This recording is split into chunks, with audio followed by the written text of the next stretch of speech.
Kelakar. Assalamualaikum warahmatullahi wabarakatuh. Innal hamdalillah nahmaduhu wa nasta'inuhu na'udzu billahi min shururi anfusina wa sayyiati a'malina. Man yahdihillahu fala mudilla lahu wa man yudlil fala hadiya lahu. Ashhadu an la ilaha illallah wahdahu la syarika lah wa ashhadu anna Muhammadan abduhu wa rasuluh. Ya ayyuhalladzina amanu taqullaha haqqa tuqatih wa la tamutunna illa wa antum muslimun. Allahumma salli wa sallim wa barik ala nabiyyina Muhammadin wa ala alihi wa ashabihi ajma'in.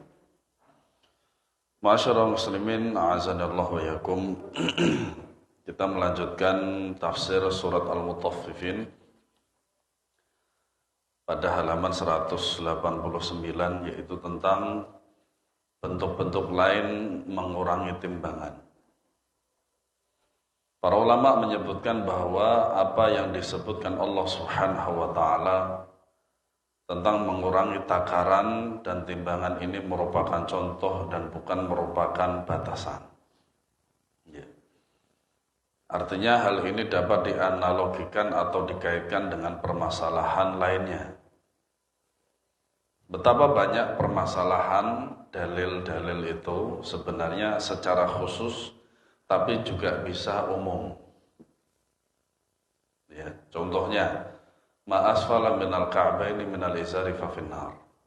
Nabi SAW bersabda bahwasanya apa-apa yang terdapat atau dari kain yang menjulur sampai di bawah mata kaki, maka ancamannya di neraka, atau yang kita kenal dengan isbal. Nah, hadis ini umum, entah itu sombong atau tidak. Kalau sombong secara khusus ada dalilnya. Man jarra thawbahu khuyala'a lam yanzurullahu ilaihi. Barang siapa yang menjulurkan kainnya melebihi mata kaki dengan tujuan sombong, maka Allah tidak akan melihat dia. Ini secara khusus. Nah, bagaimana dengan baju yang lengannya panjang melebihi daripada pergelangan? Sebagian ulama mengatakan ini juga masuk di dalamnya. Ma'asfala minal ka'baini minal izari fafinnar. Ya.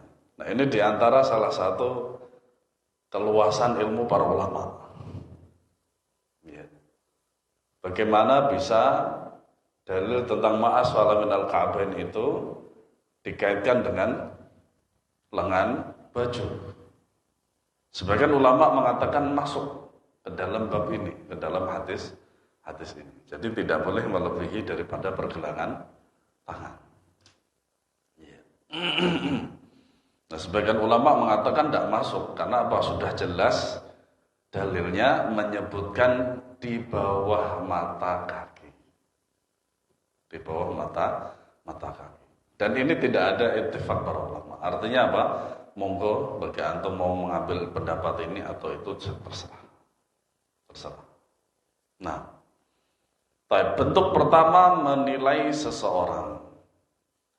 Ketika seseorang membenci orang lain, ia hanya menyebutkan keburukannya tanpa menyebutkan kebaikannya. Nah, ini penilaian memang begitu. Berbeda dengan naqdun bahasa Arabnya.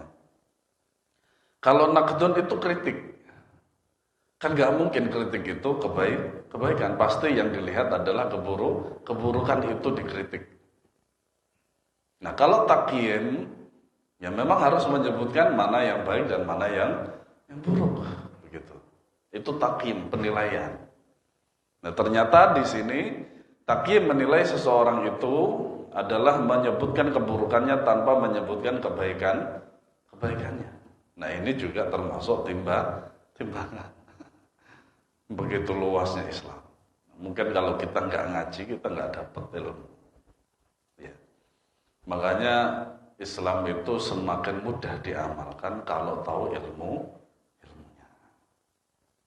Orang seperti ini takarannya tidak benar. Padahal hal itu juga berkaitan dengan harga diri orang lain. Ia pun akan diminta pertanggungjawabannya oleh Allah kelak. Berarti harus apa? Seimbang timbangan itu. Oh, dia baik dan dia buruk. Harus disebutkan. Kecuali dalam mengambil ilmu. Makanya sering kita mendengar kata tahdzir. Ada kata taklif, ada tahdzir, ada hajar. Dan tiga-tiganya ini syariat Islam. Rasulullah SAW telah melakukan ketiganya ini. Ta'lif itu ta'liful qulub, supaya hatinya lembut. Bagaimana caranya supaya hatinya lembut dan kemudian condong kepada kebenaran. Tahdzir itu adalah peringatan manusia tentang dia bahwasanya dia tidak boleh diambil ilmunya. Dan ini di dalam mustalahul hadis, terutama jarh wa ta'dil, ini sangat berlaku sekali. Sangat berlaku. Kemudian hajar, boykot. Itu boleh juga. Kalau ta'liful qulub sudah dilakukan, tapi dengan jangka waktu yang ditentukan. Artinya tidak terbatas. Kemudian tahdzir juga sudah dilakukan, tapi enggak berubah-ubah. Barulah hajar, boykot. Salamnya enggak dijawab dan tidak boleh memberikan salam, tidak boleh memberikan silaturahim. Ya seperti halnya Rasulullah SAW ketika menghukum 3 sahabat yang tidak ikut berperang tanpa udzur. Berapa hari itu dihajar? 50 hari. Itu diantaranya. Nah kita, kalau negara kita sunnahnya sekuat Saudi Arabia, sebenarnya tiga-tiganya ini, terutama boykot ini, bisa kita lakukan. Tapi karena sunnah di Indonesia ini belum kuat, tidak bisa. Tetapi hanya sekedar secara umum saja. Oh, si fulan itu manhajnya belum kita kenal dengan jelas. Tidak boleh diambil ilmu. Oh, ternyata dia pernah terfitnah begini dan begitu. Nah, itu memang ada. Nah, bentuk kedua, menuntut dan tidak mau dituntut. Sebagian ulama juga mengaitkannya dengan orang yang hanya bisa menuntut, tetapi tidak mau dituntut. Dalam hal ini Allah mencela seorang yang jika membeli ia ingin timbangannya sempurna, tetapi jika menjual ia mengurangi timbangannya. Jadi ia menuntut segala sesuatu yang berkaitan dengan haknya, akan tetapi ia menganggap remeh segala sesuatu yang berkaitan dengan hak orang lain. Ya tidak bisa. Tidak bisa. Oleh karena itu, setiap orang yang hanya ingin haknya dipenuhi, sementara hak orang lain tidak dipedulikannya, ia termasuk dalam orang-orang yang disinggung pada ayat ini. Jadi cakupannya sangat luas. Yang ketiga, nah ini untuk kita, untuk kita, yaitu permasalahan keluarga. Ayat ini juga membahas permasalahan keluarga. Misalnya ada seorang suami yang selalu menuntut istrinya agar menjadi istri yang solehah, taat dan tidak boleh bantah, namun ia melalaikan sesuatu yang berkaitan dengan hak istrinya. Ia tidak pernah membantu istrinya mengurus rumah, mencuci pakaian, memasak, bahkan tidak ada waktu untuk istrinya. Masak 24 jam kerja. 24 jam setengah. Saat istrinya membutuhkan belayan dan sentuhan, suaminya tidak pernah memedulikannya. Makanya jangan salahkan selingkuh. Ya, karena sang suami tidak ada care, perhatian terhadap sang istri. Sesungguhnya hal ini termasuk perbuatan yang dicela sebagaimana ayat ini. Ia ingin haknya dipenuhi, tetapi ia tidak mau memenuhi hak orang lain. Terutama ngajak ngaji. Kalau di kajian tersebut dipersilahkan untuk kaum muslimin dan muslimat ajak. Ya. Tapi kalau hanya sekedar untuk muslimin, ya jangan. Itu peraturan. Dalilnya adalah Nabi SAW bersabda, al-muslimuna ala syurutihim. Orang-orang Islam itu menyesuaikan daripada syaratnya. Bentuk yang keempat, rakyat dan pemimpin.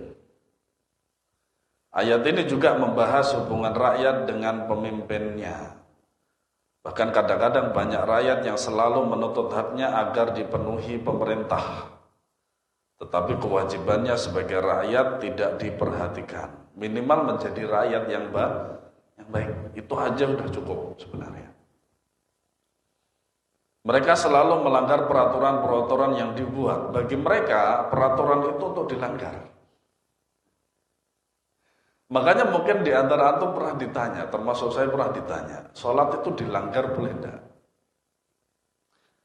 Saya tanya dulu, dilanggar itu dinya dipisah atau disatukan?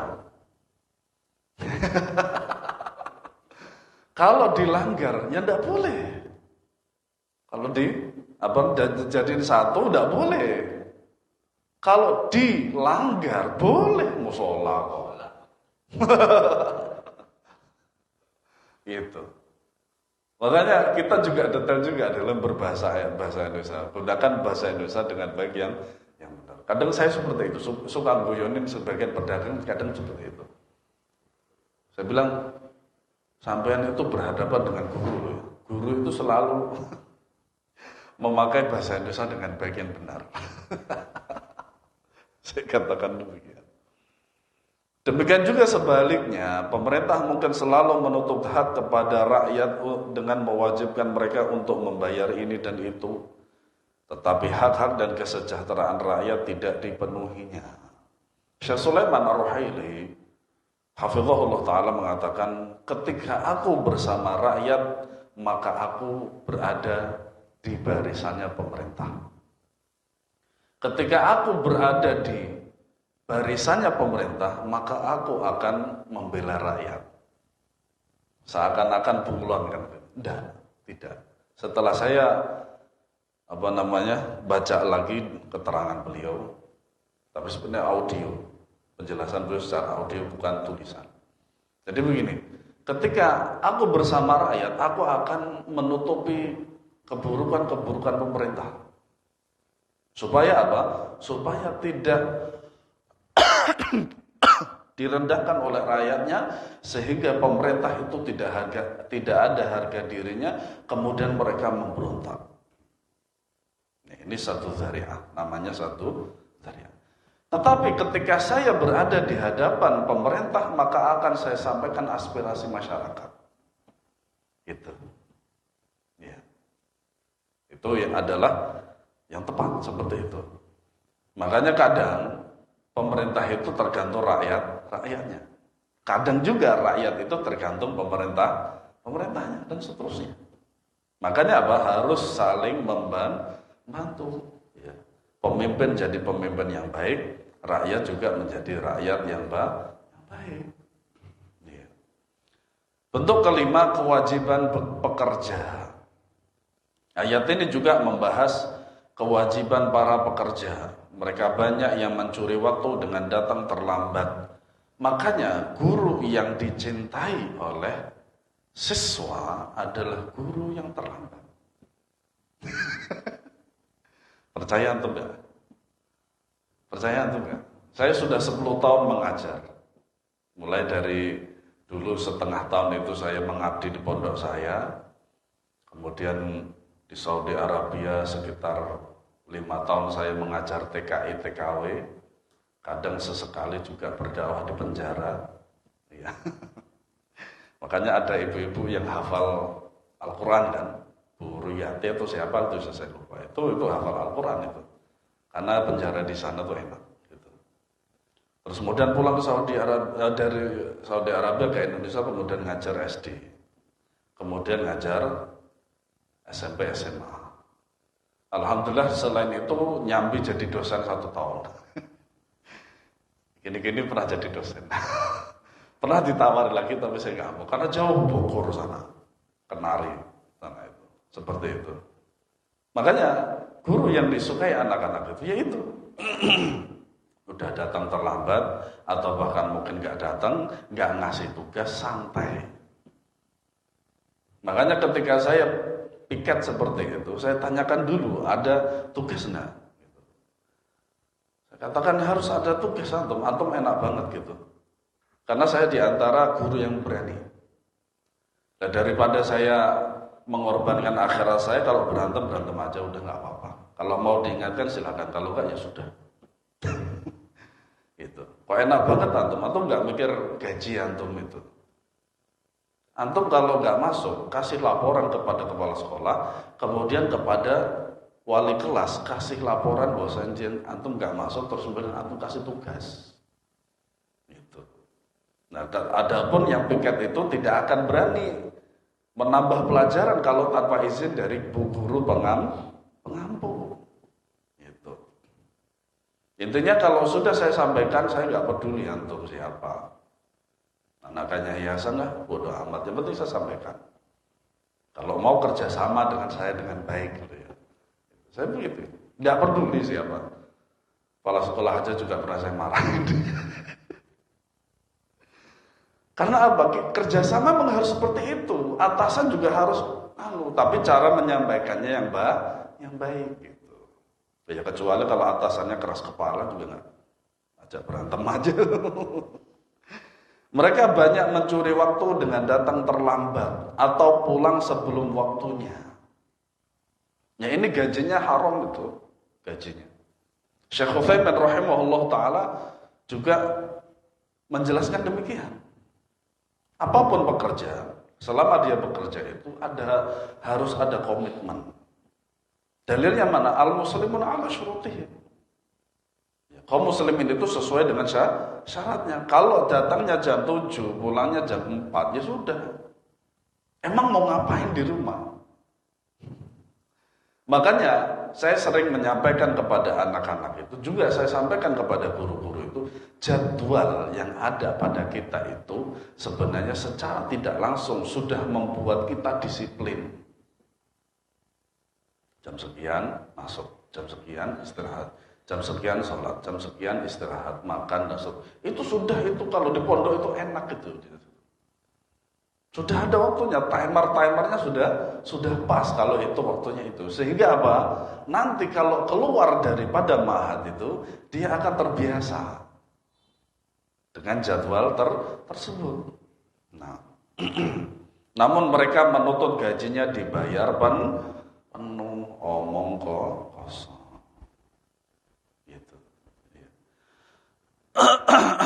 Dan juga pemimpin daripada perusahaan juga sama seperti itu. Jangan hanya menuntut akan loyalitas daripada para pekerja. Jangan. Tapi kalau hanya menuntut saja tanpa diberikan sesuatu. Makanya dulu itu di Jawa Timur itu yang namanya lembur itu pasti malam. Karena waktu itu saya tidak tahu kalau hukum internasional itu cuma 8 jam. Jadi sehingga nanti kalau lembur itu malam hari. Itu yang terpatri dalam diri saya ketika masih di Jawa Timur. Ketika di Jakarta, kakak ipar saya itu pulangnya kan jam 4 seharusnya. Tapi dia ternyata pulangnya dari rumah itu jam 9. Dari Simon itu mana? Pak Bro, kantor Simon itu. Pulau Mas sampai mana tuh? SBY mana? Cikeas. Jauh rumahnya. Itu. Jam 9 sampai di sana jam berapa? Mungkin jam 11 malam. Seperti itu. Oh, baru tahu ternyata di Jakarta seperti itu. Dan di Jawa Timur, Sabtu itu masuk full sekolah itu. Nah, ternyata di Jakarta sekarang itu masuk kelas itu sudah harus masuk kawasan sekolah itu jam 6 itu sudah harus di sini loh. Gitu. Kalau di Jawa Timur enggak, jam 7 tetap. Ya, pulang jam 12. Seperti itu. Makanya dalam pikiran saya, ini anak-anak Indonesia Jakarta stres sih gitu. Karena apa? Jam belajar mereka di sekolah kok terlalu panjang gitu loh. Mulai jam 6 sampai jam 3, subhanallah. Itu belum nanti lesnya yang lain gitu loh. Jangan sampai. Makanya saya tidak pernah menganjurkan orang tua untuk les. Saya tidak pernah. Artinya apa? Sampaikan kepada anak antum, maksimalkan dengan sebaik-baiknya di sekolah. Itu saja sudah. Itu aja udah. Apalagi waktunya lama, dari jam 6 sampai jam 4 atau jam 3. Itu maksimalkan saja, tidak usah les. Les nanti kasihan anaknya belum istirahat, otaknya sudah nggak bisa bekerja dengan baik. Antum ngeluarin duit, kalau nggak punya duit juga puyeng. Begitu. Nggak usah les, nggak perlu les. Ya. Ayat selanjutnya, ayat yang keempat, ala yadhunnu ulaika annahum mab'utsun. Tidaklah orang-orang itu menyangka bahwa sesungguhnya mereka akan dibangkitkan. Dalam ayat-ayat sebelumnya Allah Subhanahu wa taala mencela perilaku tidak adil dalam menimbang dan menakar. Namun Allah Subhanahu wa taala tidak menjelaskan alasan praktek-praktek seperti ini bisa berdosa yang berdampak kepada celaan Allah Subhanahu wa taala terhadapnya. Ingat, ini celaan Allah. Ya. Hal itu karena mengurangi takaran dan timbangan itu adalah suatu keburukan menurut fitrah manusia. Kadang juga begini, seperti saya pernah di warung makan lauknya waktu itu jangan bening. Makanya kalau di Jawa Timur itu semuanya serba jangan. Iya, jangan bening atau sayur bayam sama ayam goreng. Afwan, ternyata ayam gorengnya ada belatungnya. Setelah itu sampai pindah ke sini saya nggak pernah ke situ lagi. Nah itu kadang shock terapi untuk seorang pedagang dari pembeli seperti itu. Kok nggak kelihatan? Biasanya seminggu 3 kali atau 4 kali. Kok sekarang nggak kelihatan? Apa ada sesuatukah dalam jualan saya? Begitu loh.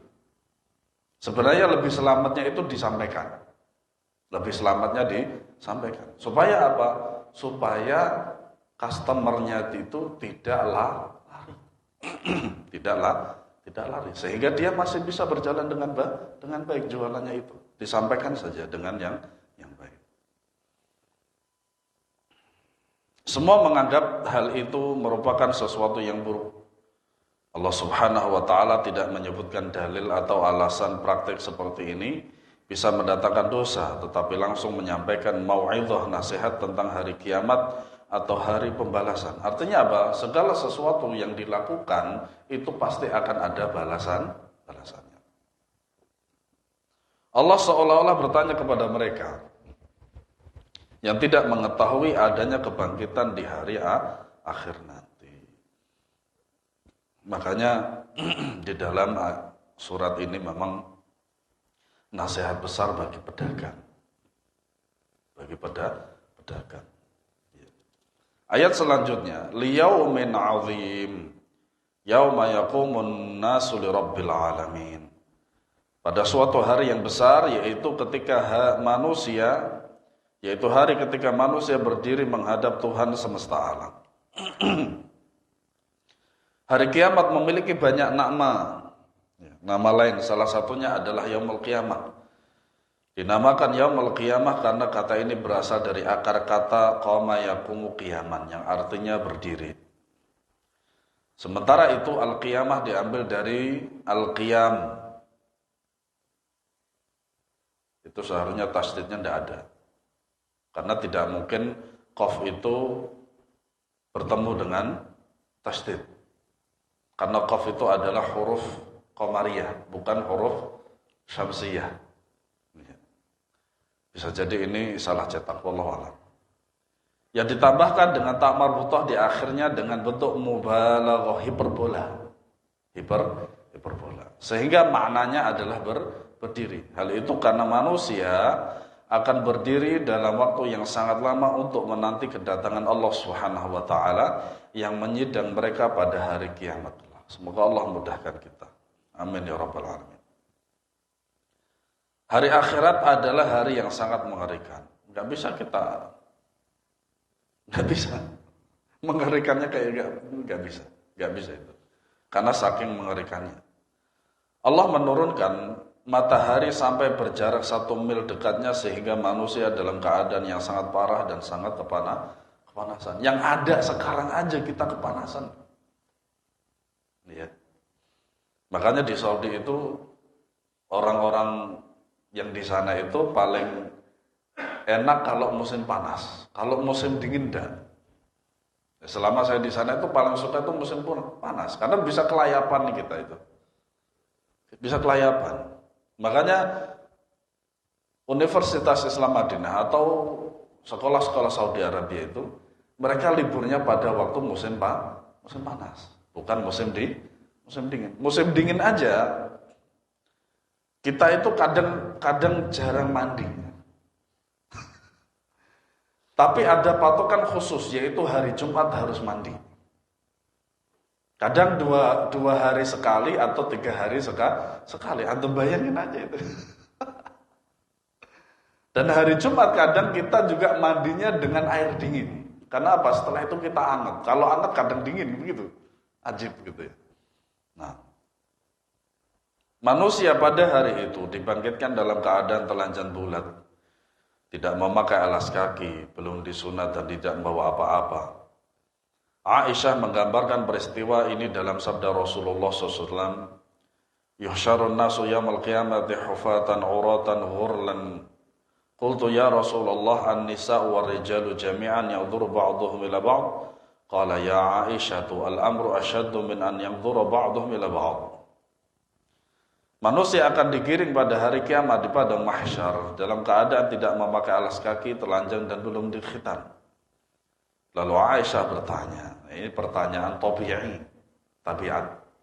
Ya.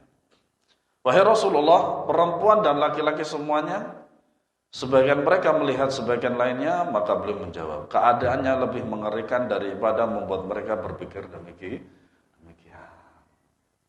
Ya, kalau masih di dunia, ya bagi orang yang tidak memperhatikan agamanya, ya tidak masalah yang seperti itu. Waliyatubillah. Manusia dikumpulkan di suatu tempat yang datar dan rata. Tidak ada gunung, lembah di tempat yang disebut dengan padang mahsyar ini. Apalagi matahari didekatkan sampai hanya berjarak 1 mil dari manusia. 1 mil berapa kilo?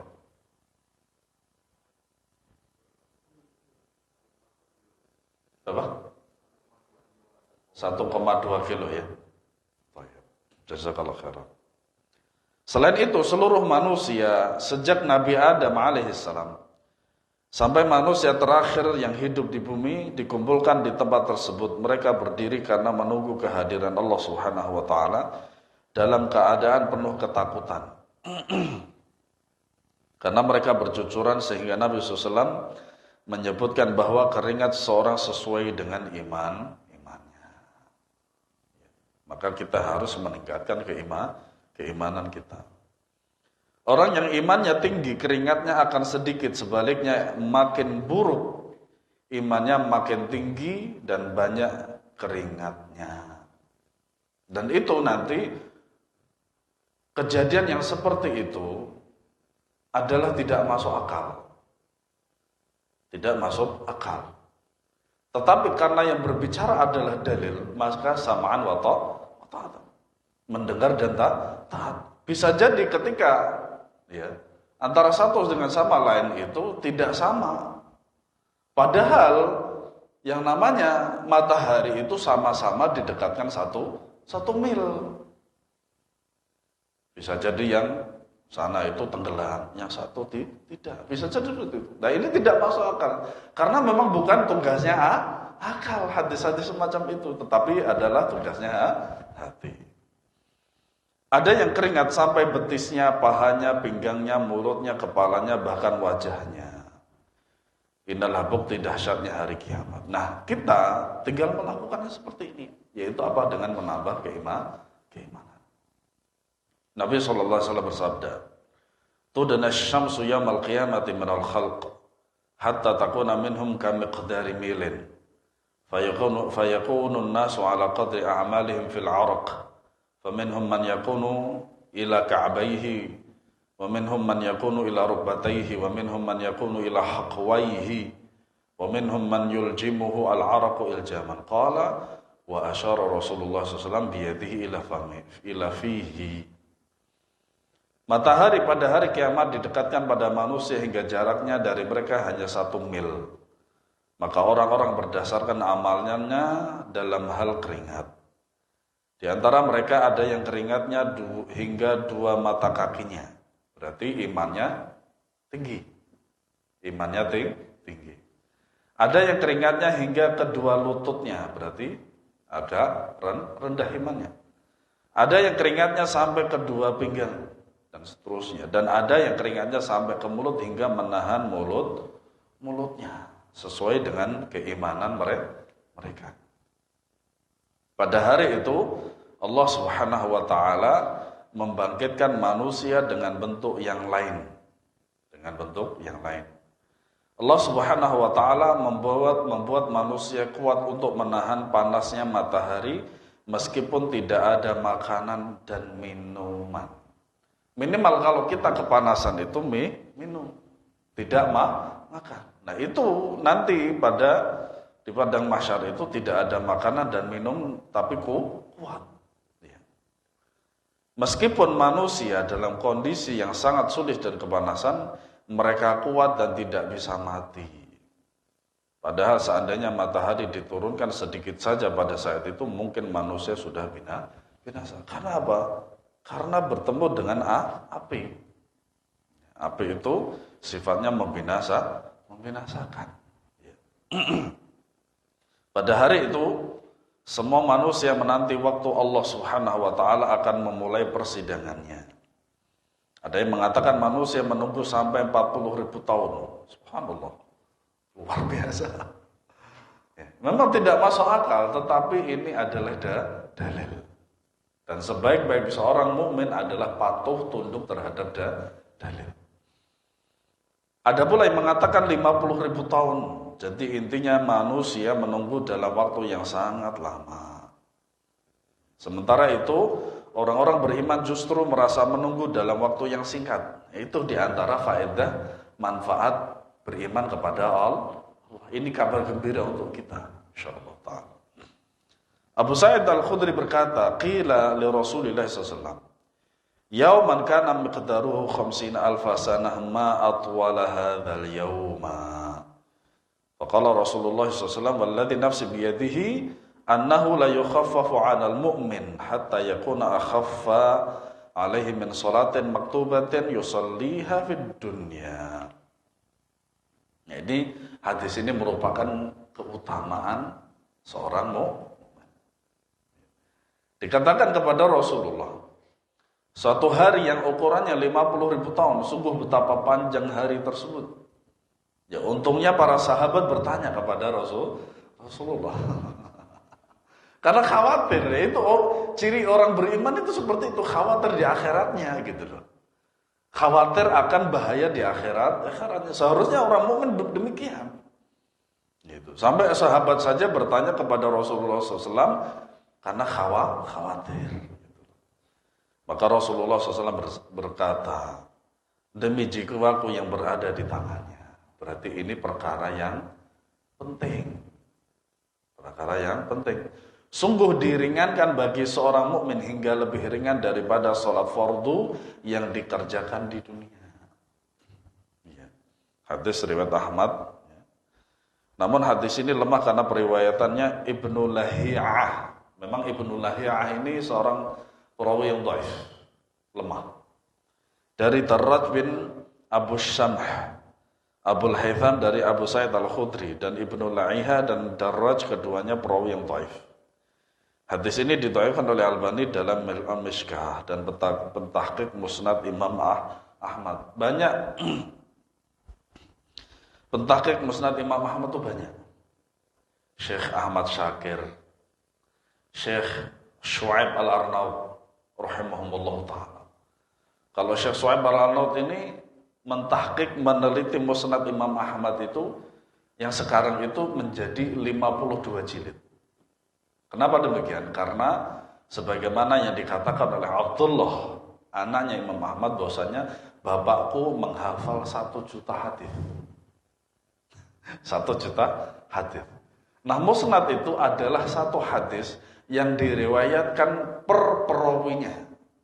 Makanya di perawi pertama, Musnad pertama itu adalah Abu Bakar. Abu Bakar di dalam kitab Musnad Imam Ahmad itu ada sekian ribu hadis. Seperti itu maksud musnad. Nah, berapa menit lagi, Pak?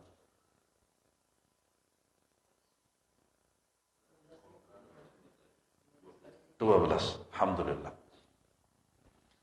Kemudian ayat selanjutnya para pelaku kejahatan. Nas'alullah salamata wal afiyah. Semoga Allah Subhanahu wa taala menjauhkan kita dari jiwa yang jahat.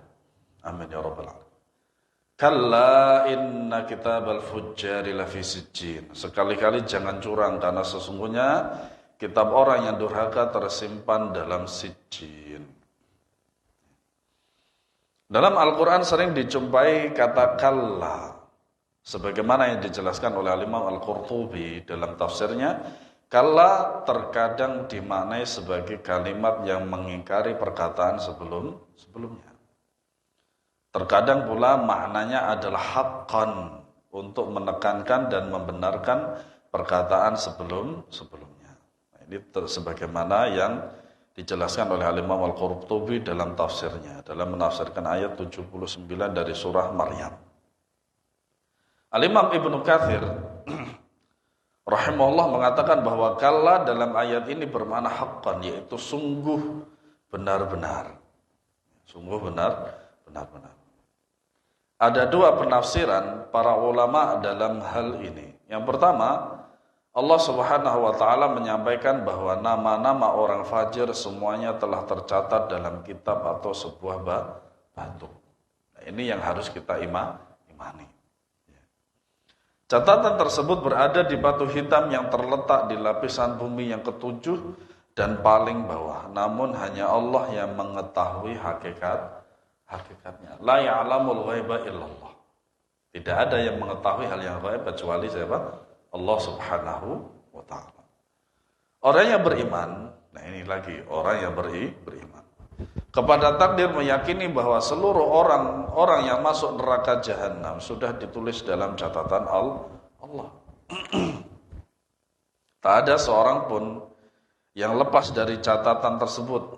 Mereka yang melakukan kemaksiatan, kefajiran dan kekufuran telah tertulis dalam sebuah catatan. Kedua, maksud daripada kitab al-fujjar, yaitu sebagaimana perkataan Ibnu Katsir, inna masirahum wa ma'wahum lafi sijjin.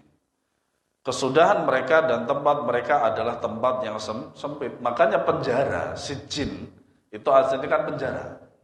Makanya tempatnya apa? Sempit, gak seperti rumah. Ya kecuali tahanan rumah kan begitu. Nah, sijjin secara bahasa diambil dari as-sijnu yang artinya ad-dayyiq. Nah, ini tafsirnya kurang. Pada ya ad-dayyiqu. Ad-dayyiqu, afwan, ad-dayyiqu. Sempit atau penjara yang sempit. Makanya ada penjara di bawah tanah. Dalam hal ini sijjin diartikan dengan neraka jahanam sebagai tempat orang-orang kafir. Waliyahzubillah. Mengerikan.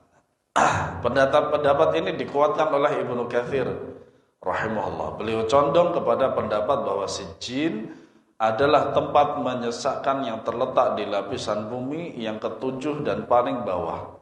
Tempat itulah yang disebut neraka jahanam. Nas'alullah as-salamata wal afiyah. Ayat selanjutnya, wa ma adraka ma sijjin. Tahukah kamu apa sijjin itu?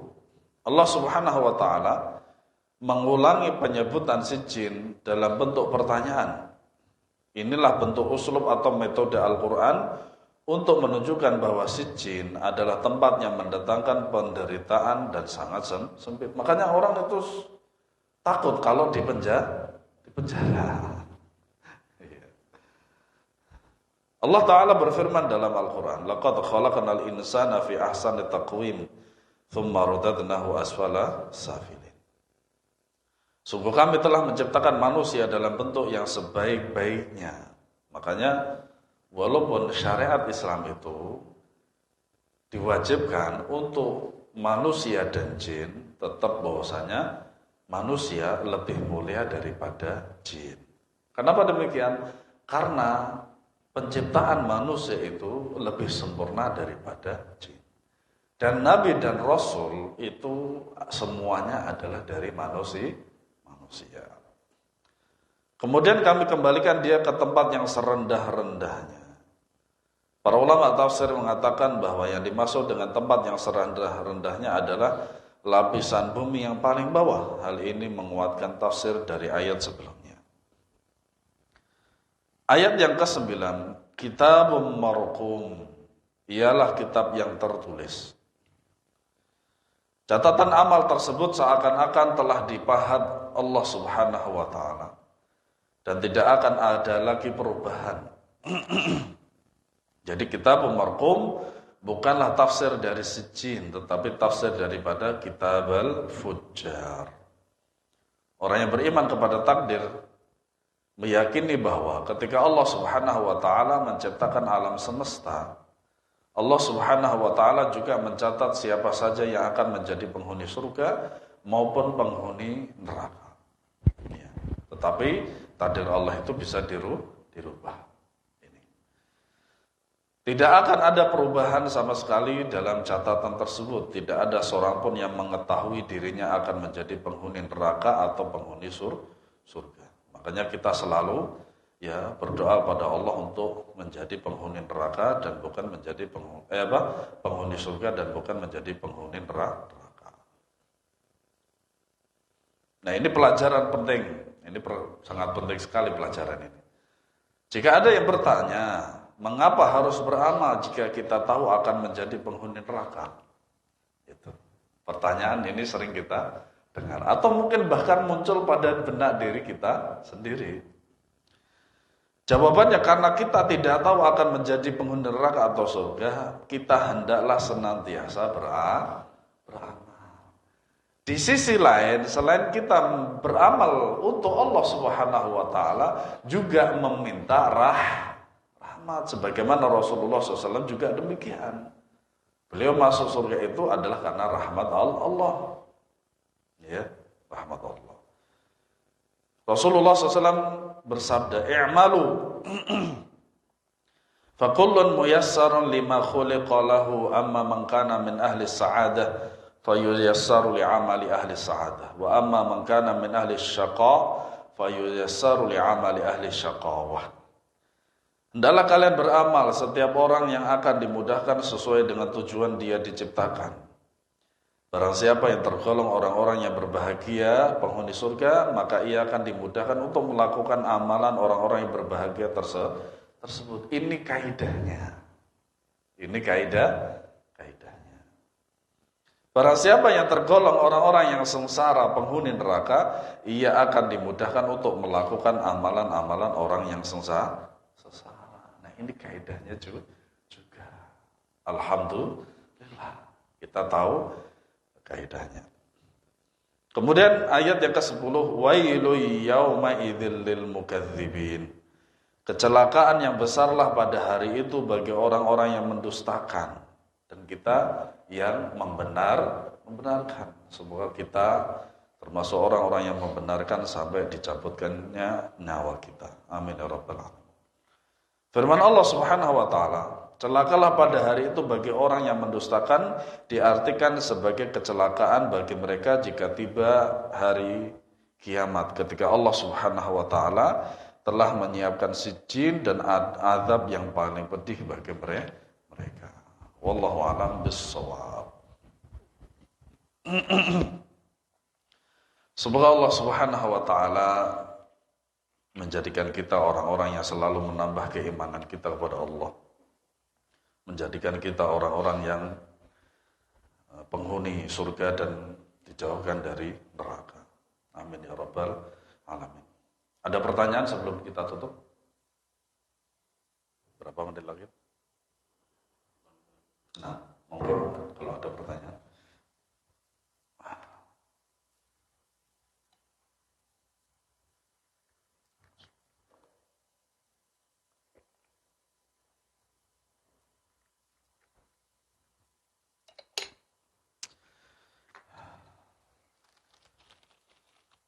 Kalau tidak ada kita cukupkan, semoga bermanfaat. Wallahu a'lam bishawab. Subhanakallahumma bihamdika asyhadu an la ilaha illa anta astaghfiruka wa atubu ilaik. Assalamualaikum warahmatullahi wabarakatuh.